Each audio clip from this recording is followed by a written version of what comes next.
Okay guys, actually बात यह है कि सुबोध सर जो क्लास ले रहे थे अभी ऑनलाइन, कुछ प्रॉब्लम होने के कारण वो कुछ क्लास में नहीं रह पाएंगे। तो आपका क्लास कंटिन्यू चलता रहे, इसलिए हम जो है वो वहाँ से शुरू कर रहे हैं जहाँ से सर रुके थे। यानी कि सर आपको क्लास ले चुके हैं पहले कंसंट्रेशन का टर्म, उसके पहले भी क्लास आपको इंट्रोडक्शन का बता चुके हैं। तो उन्होंने mass percentage, volume percentage, mass by volume percentage, concentration, dilute का फॉर्म आपको बताया था। उसके बाद जो नेक्स्ट कंसंट्रेशन का टर्म हम लोग यूज कर रहे हैं जो है मोलरिटी। हालांकि ये सब चीज़ आप 11th में पढ़ चुके हो ऑलरेडी, इसमें कोई बड़ी बात नहीं है, लेकिन उसी को हम लोग फिर से एक बार अच्छे से देखते हुए आगे की ओर चलते हैं। तो मोलरिटी जैसे हम लोग पहले पढ़ चुके हैं, 11th में भी पढ़ चुके हुए हैं कि नंबर ऑफ मोल सॉल्यूट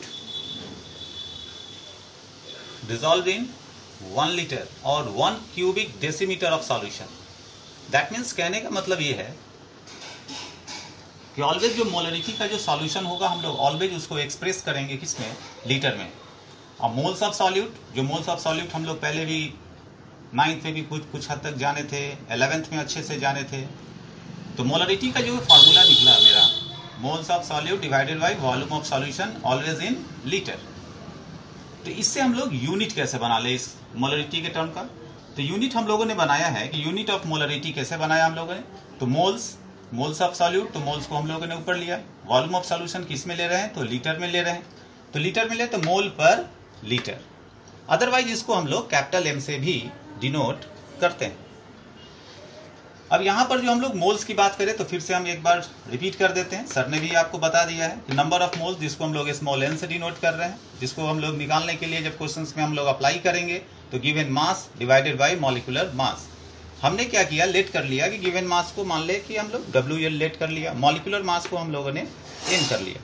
ये गिवन मास जो भी आपके क्वेश्चंस में सब्सटेंस का दिया होगा, मॉलिक्यूलर मास जो हम लोग को कैलकुलेट करना पड़ जाएगा। कैलकुलेट करने का पर्पस कि जो आप लोगों को पहले से 10th में 11th में आप लोगों को हमेशा कहा जाता था कि आप हर एक एलिमेंट्स का एटॉमिक मास याद रखा करो, उस एटॉमिक मास के थ्रू हम लोग मॉलिक्यूलर मास कैलकुलेट कर लेंगे। तो मोलरिटी का जो हम लोगों ने ये टर्म निकाला, फिर से एक बार बोल देते हैं कि moles of solute divided by volume of solution always in litre. Unit हम लोगों ने निकाल लिया है, मोल पर लीटर, और स्मॉल m से डिनोट कर सकते हैं। तो मोलरिटी को अब हम लोग एक शॉर्ट फॉर्मूले में कैसे इसको डिनोट कर दें, रिप्रेजेंट कैसे कर लें। तो नंबर ऑफ मोल्स जो है मेरा, मोल्स ऑफ सॉल्यूट, उसको हम लोगों ने W/m किया, तो यहाँ डाल दिया हम लोगों ने W/m, और वॉल्यूम ऑफ सॉल्यूशन को हम लोगों ने V से रिप्रेजेंट कर दिया, मोल पर लीटर में। तो ये एक छोटा सा टर्म है जो काफ़ी इंपॉर्टेंट टर्म है, जो आपको ऑलवेज जो है बोर्ड्स में आता भी है इससे, जो इसको हम लोग को अच्छे से तैयार करके चलना है। अब इसको समझने के लिए जो हम लोगों ने ये टर्म्स बनाया मोलरिटी, इसको समझने के लिए एक क्वेश्चन हम लोग ले लेते हैं जिसके ऊपर हम लोग इसको समझते हैं। जैसे फाइंड द मोलरिटी, हम लोग मोलरिटी निकालने जा रहे हैं कि find the molarity of 40 gram NaOH, 40 gram NaOH dissolved in 250 millilitre solution.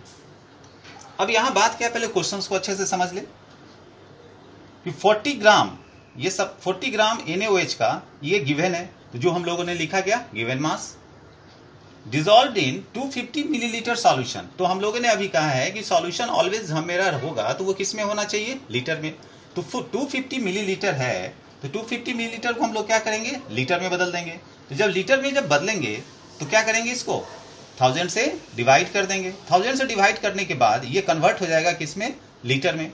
तब जाकर हम लोग इसको पुट करेंगे फॉर्मूला पर, तो जो आंसर आएगा सो मेरा मोल पर लीटर में आएगा, जिसका कैलकुलेशन हम देखते हैं। तो अभी जो हम लोगों ने क्वेश्चन चेक किया था मोलरिटी निकालने के लिए, उसको यहां हम लोग सॉल्व कर रहे हैं, जो आप लोग पहले से जान रहे हो। तो मोलरिटी का जो फार्मूला है, जो अभी हम लोगों ने देखा, क्या देखा मोलरिटी का फार्मूला कि moles of solute divided volume of solution always in litre.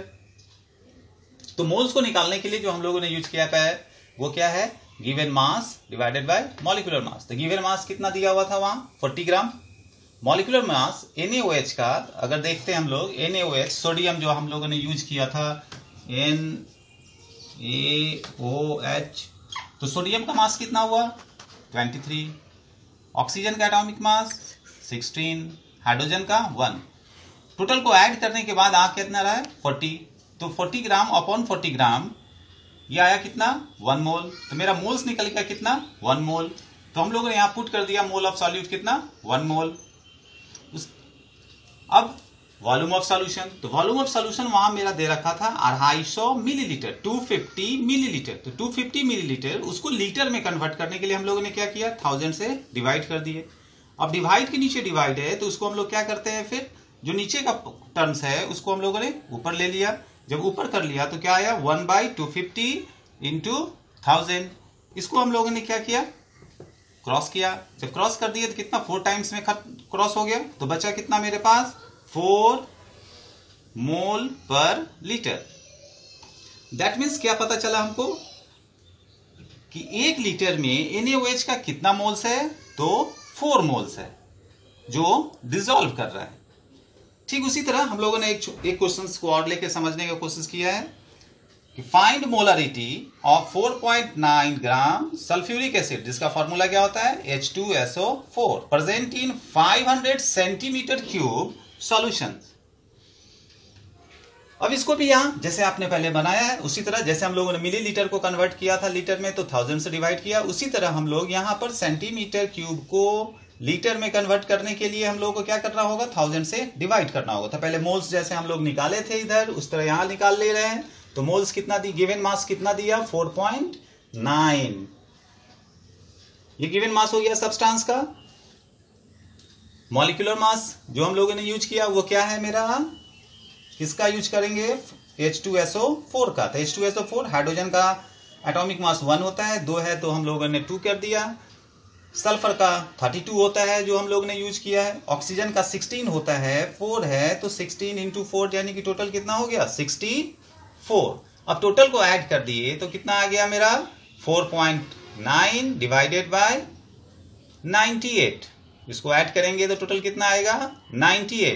Point को यहां से हम लोग, डेसिमल को हम लोग यहां से हटाए, नीचे एक 0 दिए, अब इसको क्रॉस किए तो आया कितना 1/20।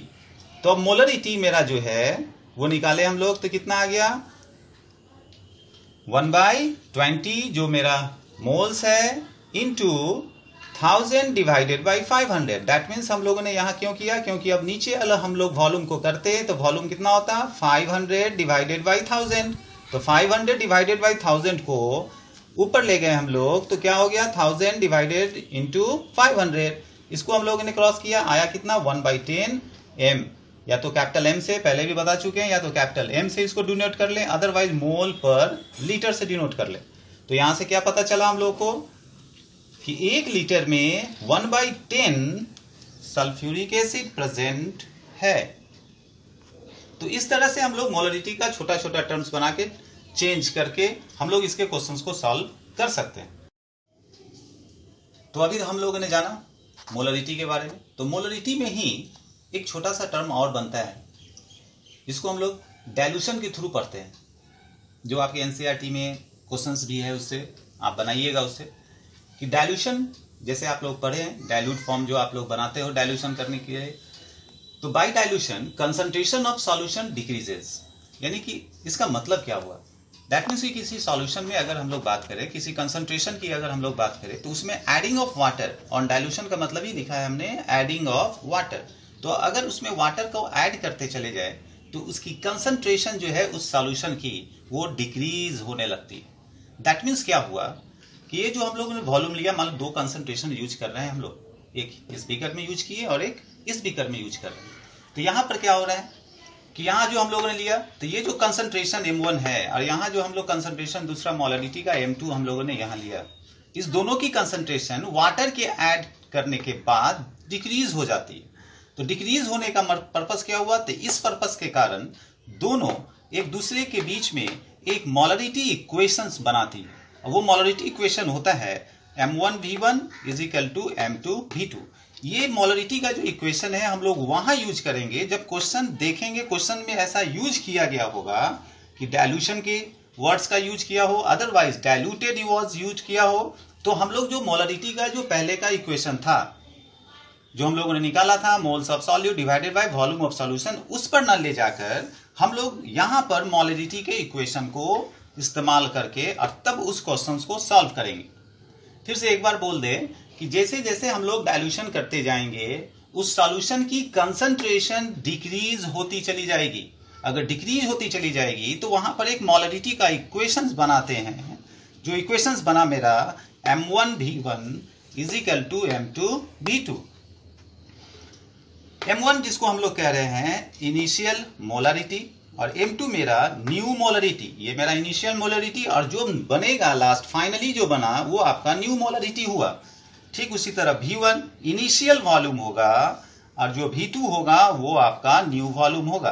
तो इस टर्म से आपको वो इनिशियल निकालने के लिए कहे या न्यू कहे या कोई भी आपको M1 V1 M2 V2 जो भी निकालने को कहे आप आराम से निकाल सकते हो। फिर एक बार कह रहे हैं कि वो तभी ध्यान देना इसको यूज करने के लिए, एनसीईआरटी में भी ऐसा प्रॉब्लम है आपका, ये तभी यूज करने के लिए दोगे जब क्वेश्चंस में मेंशन हो डाइल्यूशन का टर्म्स, अदरवाइज डाइल्यूटेड का टर्म्स। जैसे ही डाइल्यूटेड और डाइल्यूशन अगर है तो वहां पर मोलरिटी इक्वेशन का इस्तेमाल करके और उस क्वेश्चन को सॉल्व करेंगे। एनसीईआरटी में आपके अंदर जाओगे एनसीईआरटी का, तो इंटेक्स का एक क्वेश्चन है 2.3 आप सॉल्व करना, वहां से ये क्वेश्चन सॉल्व हो जाएगा। तब हम लोग दूसरे कंसंट्रेशन को बाद में देखते, पहले हम एक उसी को छोटे से टर्म में एक बार फिर से रिवाइज करते हुए आ जाए कि मोलरिटी में हम लोगों ने क्या क्या देखा। तो मोलरिटी में हम लोगों ने देखा क्या कि मोल्स को निकालना, volume of solution always litre में होना चाहिए सॉल्यूशन के में। दूसरा उसके ऊपर जो हम लोगों ने मास को एटॉमिक मास का यूज किया है, तो ये एटॉमिक मास आप लोग ऑलवेज याद रखोगे, नहीं याद रख पाए तो फिर इस यहाँ प्रॉब्लम बनाने में ऑलवेज दिक्कत आएगी। तो उम्मीद करते हैं कि ये मोलरिटी आप अच्छे से समझकर और क्वेश्चंस को सॉल्व करने का काम करेंगे।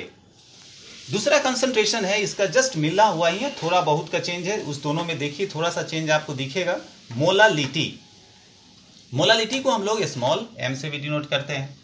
और ये क्या है मोलालिटी में कि number of moles of solute dissolved पर केजी ऑफ सॉल्वेंट, दोनों में देखो कितना छोटा सा का फर्क आता है। वहां हम लोगों ने पढ़ा था मोलारिटी में कि number of moles of solute dissolved in per litre of solution, not solvent, but यहां है पर केजी ऑफ सॉल्वेंट, दोनों में ये डिफरेंस है। वहां सॉल्यूशन पर लीटर, यहां सॉल्वेंट पर केजी। तो हम लोगों ने निकाला क्या कि मोलालिटी, एक फॉर्मूला इसी के अनुसार बना दिया कि molality number of moles of solute divided mass of solvent. इसका यूनिट जैसे वहां हम लोग मोलारिटी का यूनिट निकाले, क्या निकाले थे मोल पर लीटर, उसी तरह यहां हम लोगों ने यूज कर दिया मोल पर केजी। इसके ऊपर भी हम लोग क्वेश्चंस बनाएंगे, क्वेश्चंस आपके बुक्स में भी है, उसमें बनाने का कोशिश कीजिएगा, जितना बन सके बनाइएगा अभी। तो हम लोग यहाँ पर एक छोटा सा नोट्स बनाए हैं नीचे में, जो याद रखिएगा इस चीज को। The solution prepared in term of molarity is called molar and molality is called molar.